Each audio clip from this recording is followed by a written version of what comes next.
er vi nået så langt, at vi har lavet et forhug, som vi har kontrolleret fælderetning på.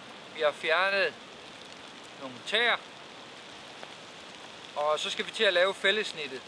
Når vi skal udføre fællesnittet, så vil vi starte her i tryksiden, og det er vigtigt, at fællesnittet kommer til at ligge cirka 5 cm over det vandrette snit i forhugget.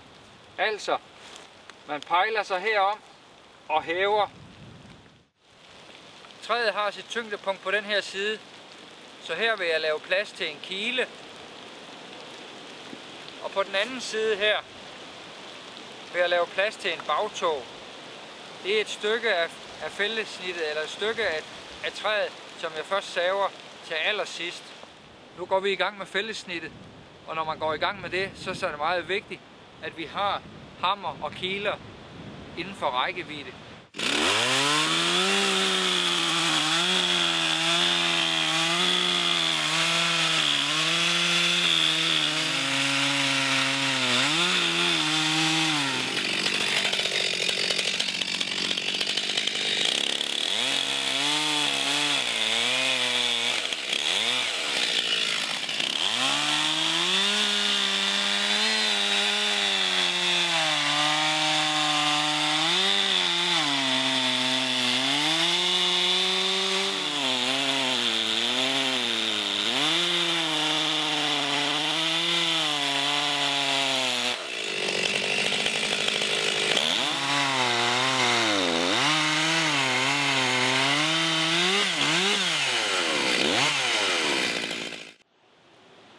Jeg har nu udført hele fællesnittet på nær den bagtog, som jeg tager her til allersidst.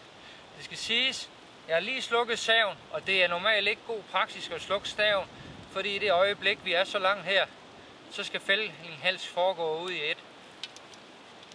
Jeg banker en kile i her nu, og når jeg har taget bagtogen, så fortsætter jeg med at banke på kilen i tilpas tempo, cirka 1 slag per sekund, indtil træet ligger ned.